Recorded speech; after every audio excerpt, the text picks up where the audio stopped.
Hello, dropouts and delinquents. My name is TB Skyn, and following on from yesterday, we're going to be taking our fourth and final look at the community collaboration comics that Riot Games have been putting out for League of Legends. For those who don't know, I'm going to recap the backstory to this just one last time, very quickly. Riot have been reaching out to artists in the League of Legends community, fan artists, to make comics about stuff that might happen within the League of Legends IP, like within the wider universe of the various skin lines and sort of the various alternate universes in which stories can be told about League of Legends champions that aren't really being told by the official materials.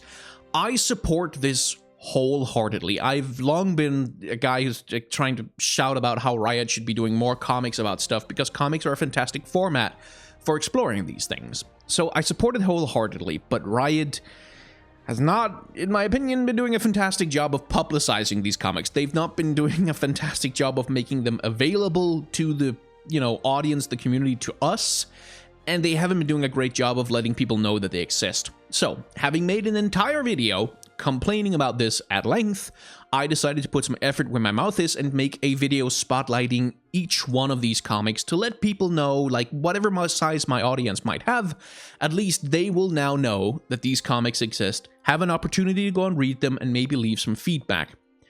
And in that vein, just a little shout out to Sandalwood Grips and Riot Lion Ore, who are the Rioters who were on the team that are in charge of publishing these comics, because they've been in touch with me. They've reached out and said, hey, we've noticed you did the whole thing and you had some thoughts about this, and asked me what I thought about it, taken that feedback into consideration, and been very proactive in attempting to address some of my criticisms, which I very much appreciate.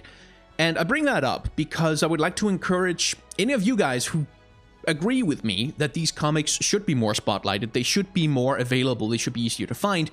Reach out to Sandalwood Grips with your feedback, with your comments, with just tell them that you would like to see another season of Crystal Quest, or you look forward to the next Olaf versus everything. Just let them know that these comics are appreciated and you want to see more of them, because they can take that feedback back to their teams and indeed to their bosses at Riot and say, hey, look, we have people who want this stuff. Can we have some more money and some resources to, improve stuff, make it better, make more of them?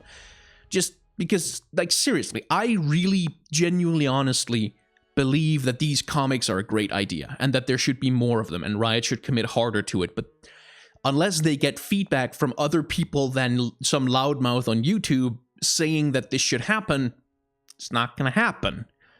So that's my little call to action before we get into the comic. The comic itself that we're going to be taking a look at today is the longest running of the community collaboration comics, Academy Adventure by Gutter Rat. And as usual, there's going to be links down in the description to Gutter Rat and their Twitter and their Tumblr so that you can go and follow them yourself and take in some more of that sweet, sweet art.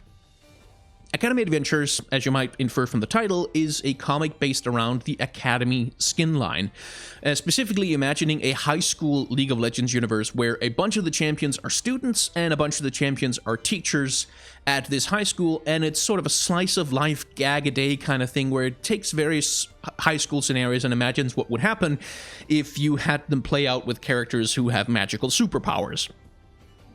Consequently, it's disorderly and chaotic and often quite funny. Oh, what a great timing for hiccups. For my money, Academy Adventures jokes aren't always like haha laugh out loud funny. They're not always like, oh, that's a really super clever joke and punchline and stuff.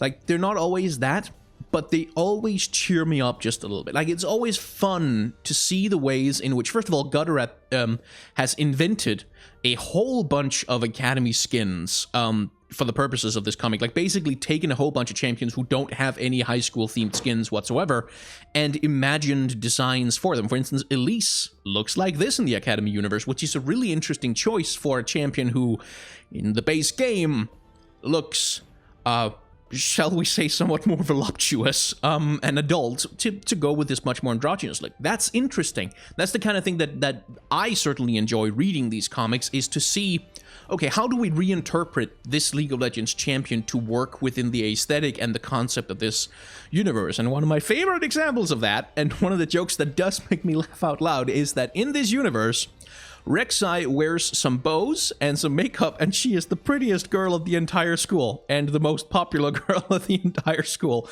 And in season 2 of the comic, she and Malzahar become prom king and prom queen, which is just...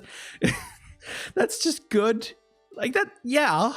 That's a really good joke. That's really fucking funny, actually. And there are a few jokes like this in the comic that I just adore. For instance, Aurelian Sol is the astronomy teacher, because obviously he is. But his classes are ruined because his circling stars keep destroying the classrooms and killing the students, or, you know, at the very least, severely injuring them. Which, again, that's, in terms of taking the character and, like, okay, how do we make this interesting in the context of being a League of Legends high school thing? Of course he still has his orbiting stars, and of course they cause chaos. Like, that's just a good way to incorporate the characteristics of the champion into the gag. For instance, that Darius fancies himself the dunk master in dodgeball, but Syndra is actually a lot better because dodgeball, ball, Syndra. That's kind of her whole thing. And it's full of these little, very well observed little bits of what would happen if this character plus that situation. Like, how do we explore that? There's also a recurring gag where poor Echo, who carries his C drive with him everywhere because he keeps wanting to work on the time travel thing, and it gets messed with, and it keeps summoning eldritch horrors from, you know, beyond the cosmic veil, and little stuff like that. It's just nice. There's also the artwork. The artwork is just very good, honestly. Especially, for instance, this little comic where Teemo, satanic evil monster Teemo, messes with Echo's daydreams, and this is just a gorgeous splash page, honestly. This is just really nicely drawn, really nicely done, for a fairly decent joke as well. And there are also moments, not as many as I'd like, but there are moments where the cartoony background style kind of gives way to something that is more painterly and a little bit more abstract. And what I like about that is that it somehow doesn't conflict with the general art style. And here's where I might interject a little bit about how annoying it is to try and browse these comics in this site format, but I have made an entire video complaining about that stuff. Anyway, my point is sometimes the comic transitions, showing off a little bit of a painterly background style or a different, you know, style for character art. And what's impressive, I think, is that Gutterrat manages to make this all fit together in a way that makes sense. And outside of just, you know, obvious moments like this cave situation with Karthus, it's also the question of taking all these disparate character designs, many of which don't have academy, you know, high school skins yet, inventing skins for them that both preserve the original visual characteristics of the character. For instance, Zed here in the background, or indeed, you know, Nidalee, that's her dang name, or characters like let me see if I can find, Veigar, and integrating them into that League of Legends high school aesthetic. That's really hard to do, especially in a way that preserves the characters', you know, recognizable characteristics, and makes it, you know, obvious, makes it possible to recognize them despite, you know, the massive changes that have been made. That's really difficult, and I quite like the ways in which Gutterrat has pulled this off, and I hope indeed that some of Gutterrat's ideas become inspiration for future Academy skins. And I know this might be sort of a nerdy, just an artist thing, with just me looking, oh, you really managed to preserve the characteristics of that character design very well across multiple iterations. I know this is kind of a me thing, but I can only really criticize the comic from my perspective. Speaking of criticism, I do have a little. Much like the Punches and Plants comic, I feel like action might not be Gutterrat's strongest suit. By no means are they bad at it, it's just that some of the action shots, like for instance this one here and this one here, are a little bit awkwardly composed and for my money don't quite work, and that's something that happens every once in a while when there's an action beat in the comic.